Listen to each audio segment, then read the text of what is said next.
আজি সৰুপথাৰত মুখ্যমন্ত্ৰী ডক্টৰ হিমন্ত বিশ্ব শৰ্মাৰ বিশেষ কাৰ্যসূচী কেইবা কোটি টকাৰ ব্যয় সাপেক্ষে নিৰ্মাণ হোৱা তিনিটাকৈ প্ৰকল্প উদ্বোধন কৰিব মুখ্যমন্ত্ৰীগৰাকীয়ে প্ৰায় ২৭ কোটি টকা ব্যয়েৰে নিৰ্মাণ কৰা লাভলীনা বৰগোহাঁই ক্ৰীড়া প্ৰকল্পৰো শুভ উদ্বোধন কৰিব মুখ্যমন্ত্ৰীগৰাকীয়ে ইতিমধ্যে প্ৰকল্পটোৰ প্ৰথম পৰ্যায়ৰ কাম প্ৰায় শেষ হৈছে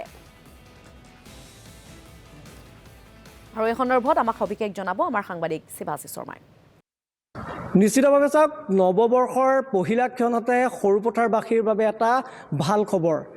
লাভলীনা বৰগোহাঁই যি ক্ৰীড়া প্ৰকল্প নিৰ্মাণ কৰি থকা হৈছিল লাভলীনা বৰগোহাঁই ক্ৰীড়া প্ৰকল্প প্ৰায় সম্পূৰ্ণ হৈ উঠিছে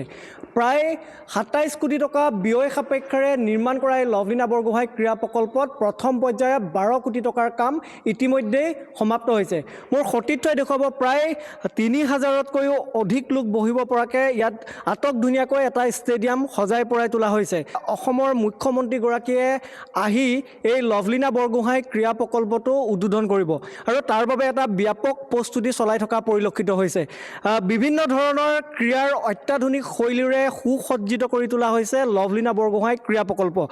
মই পুনে যাব বিচাৰিছোঁ আপোনাৰ কাষলৈ লাভলীনা বৰগোহাঁই ক্ৰীড়া প্ৰকল্পটো ইতিমধ্যে প্ৰায় সমাপ্ত হৈ উঠিছে প্ৰথম পৰ্যায়ত ১২ কোটি টকাৰ কাম সমাপ্ত হৈছে কি ক'ব ইয়াতে ১২ কোটি টকা ইতিমধ্যে প্ৰথম পৰ্যায়ৰ কাম সম্পূৰ্ণ হৈছে আৰু ইয়াতে আমাৰ যিখিনি খেল অনুষ্ঠিত হ'ব বিশেষকৈ ইয়াতে 400 যিটো চেণ্ঠেটিক ট্ৰেক হ'ব তাৰপিছতে ফুটবল প্লেগ্ৰাউণ্ড থাকিব ছুইমিং পুল থাকিব তাৰপিছতে আমাৰ যিটো বক্সিং একাডেমি সেই বক্সিং একাডেমিৰ প্ৰাধান্য হ'ব ইয়াত যিহেতু ইয়াতে এডমিনিষ্ট্ৰেটিভ বহুতো কাম বাকী আছে সেইখিনি হোৱাৰ পাছতে ইয়াতে যি একাডেমি হ'ব বক্সিং একাডেমি লাভলীনা বৰগোহাঁইৰ নামত হ'ব আৰু ইতিমধ্যে আমি অতি আনন্দিত হৈছোঁ আমি স্থানীয় ব্যক্তি হিচাপে যে ইমান এটা ক্ষুদ্ৰ অঞ্চলত এনেধৰণৰ এটা বৃহৎ ক্ৰীড়া প্ৰকল্পই কি কৰিছে আমাৰ সমগ্ৰ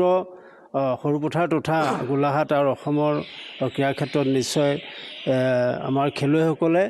যথেষ্টখিনি অগ্ৰগতি খেলত লাভ কৰিব আৰু ইতিমধ্যে আমি দেখিছোঁ যে বিভিন্ন পৰ্যায়ৰ যিসকল খেলুৱৈ আছে আমাৰ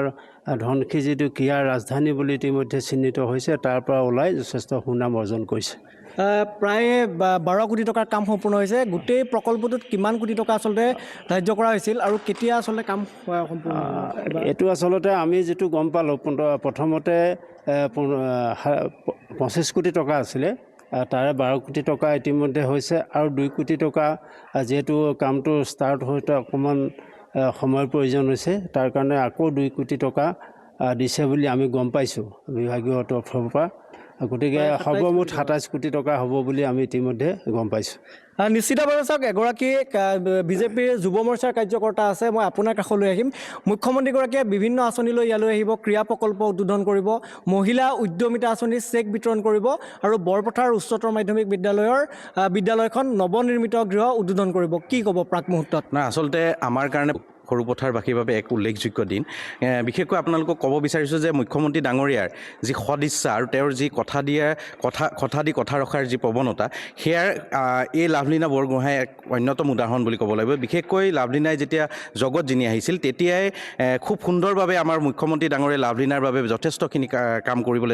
কাম কৰা দেখা গৈছিল লগতে তেওঁ উল্লেখ কৰিছিল যে বৰপথাৰত বিশেষ এখন ষ্টেডিয়াম তেওঁ তৈয়াৰ কৰিব অত্যাধুনিক ষ্টেডিয়াম তৈয়াৰ কৰিব যিখন ষ্টেডিয়ামৰ যোগেদি উঠি অহা প্ৰজন্ম উঠি অহা খেলুৱৈ খেলৰ ক্ষেত্ৰত যথেষ্ট আগবাঢ়িব পাৰিব আৰু সেই কথামতে আজি মুখ্যমন্ত্ৰী ডাঙৰীয়াই এই লাভলীনা বৰগোহাঁই নামৰ যি একাডেমি ইয়াত উদ্বোধন কৰিব লগতে বৰপথাৰ উচ্চতৰ মাধ্যমিক বিদ্যালয়ৰ নৱগৃহ তেওঁ উদ্বোধন কৰিব লগতে ইয়াত আমাৰ ইয়াৰ খেলপথাৰতে মহিলা উদ্যমিতা আঁচনিৰ যি চেক তেওঁ ইয়াত প্ৰদান কৰিব বৰপথাৰ তথা সৰুপথাৰবাসীৰ কাৰণে অত্যন্ত গুৰুত্বপূৰ্ণ দিন আৰু ইয়াৰ বাবে বিশেষভাৱে ধন্যবাদ জনাব লাগিব আমাৰ অতিকে আদৰ আমাৰ জনপ্ৰিয় বিধায়ক বিশ্বজিৎ ফুকন ডাঙৰীয়াৰ তৎপৰতাত আচলতে এইখিনি কাম হৈ উঠিছে আৰু বিশেষকৈ আপোনালোকে দেখিছে যে সৰুপথাৰ সমষ্টি আজিৰ তাৰিখত উল্লেখযোগ্য সমষ্টি হিচাপে পৰিগণিত হৈছে সেয়া লাগিলে ক্ৰীড়া ক্ষেত্ৰতে হওক চিকিৎসাৰ ক্ষেত্ৰতে হওক শিক্ষাৰ ক্ষেত্ৰতে হওক বিভিন্ন ধৰণৰ আঁচনি ইয়াত আমি প্ৰদান কৰিবলৈ পাৰিছোঁ বিশেষকৈ হিমন্ত বিশ্ব শৰ্মা ডাঙৰীয়া সৰুপথাৰ প্ৰতি থকা মৰম আৰু আদৰৰ বাবে আৰু আমাৰ অতিকে শ্ৰদ্ধাৰ বিশ্বজিৎ ফুকন ডাঙৰীয়াৰ যি কাম কৰাৰ যি প্ৰৱণতা তাৰ বাবে আজি সৰুপথাৰ নতুনকৈ জিলিকি উঠিছে আৰু সুদূৰ ভৱিষ্যতত ইয়াতকৈ আৰু ন কাম ইয়াত হ'ব আৰু সেইবাবে মই পুনৰবাৰ ডক্টৰ হিমন্ত বিশ্ব শৰ্মা ডাঙৰীয়াৰ নেতৃত্বাধীন চৰকাৰখনক ধন্যবাদ জনাইছোঁ আমাৰ অতি আদৰৰ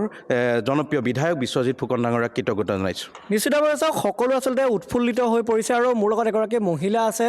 কি ক'ব মুখ্যমন্ত্ৰীগৰাকী আহিব আৰু ইয়াত লভলীনা বৰগোহাঁই যি এটা সপোনৰ ক্ৰীড়া প্ৰকল্প উদ্বোধন কৰিব মহিলা উদ্যমিতাৰ চেক বিতৰণ কৰিব কি ক'ব প্ৰথমতে মই অসমৰ মুখ্যমন্ত্ৰী ডক্টৰ হিমন্ত বিশ্ব শৰ্মা ডাঙৰীয়াক বহুত বেছি ধন্যবাদ জনাইছোঁ আৰু সৰুপথাৰ সমষ্টিৰ বিধায়ক বিশ্বজিৎ ফুকন ডাঙৰীয়াক ধন্যবাদ জ্ঞাপন কৰিছোঁ মাননীয় মুখ্যমন্ত্ৰী ডাঙৰীয়াই যি আমাক কথা দিছিল যে যি প্ৰতিশ্ৰুতি দিছিল সেই প্ৰতিশ্ৰুতি ৰাখি তেওঁ আমাক চেকসমূহ দিবলৈ আহিব উদ্যমিতাৰ আঁচনি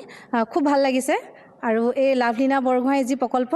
মই এই স্থায়ী বাসিন্দা হয় ঘৰৰ ওচৰতে ইমান এটা সুন্দৰ ষ্টেডিয়াম পাইছোঁ নথৈ আনন্দিত হৈছোঁ আৰু আমাৰ ইয়াত বহুত খেলুৱৈ আছে অনাগত দিনত আৰু খেলুৱৈ আগবাঢ়ি যাব যেতিয়া খেলাৰ এটা সুবিধা পাব নিশ্চয় আৰু খেলুৱৈৰ পৰা ওলাব বহুত বেছি ভাল লাগিছে আৰু ময়ো এই আঁচনিখনত অন্তৰ্ভুক্ত হ'বলৈ পাইছোঁ তাত বহুত ভাল লাগিছে মোৰ নিশ্চিতভাৱে চাওক মুখ্যমন্ত্ৰীগৰাকীয়ে এলানি কাৰ্যসূচীলৈ সৰুপথাৰলৈ আহিব আৰু লভলীনা বৰগোহাঁই যিৰ সপোনৰ ক্ৰীড়া প্ৰকল্প লভলীনা বৰগোহাঁই যেতিয়া বিশ্ব দৰবাৰত অসমীয়াৰ স্বাভিমানৰ গামোচাৰ দপদপনি সৃষ্টি কৰিবলৈ সক্ষম হৈছিল তেতিয়াই মুখ্যমন্ত্ৰীগৰাকীয়ে প্ৰতিশ্ৰুতি দিছিল যে সৰুপথাৰত লভলীনা বৰগোহাঁই ক্ৰীড়া প্ৰকল্প হ'ব আৰু এই ক্ৰীড়া প্ৰকল্পই সৰুপথাৰৰ নিশ্চয়কৈ শিৱাশিষ শৰ্মা আপোনাক এই মুহূৰ্তত আমি ধন্যবাদ জ্ঞাপন কৰিছোঁ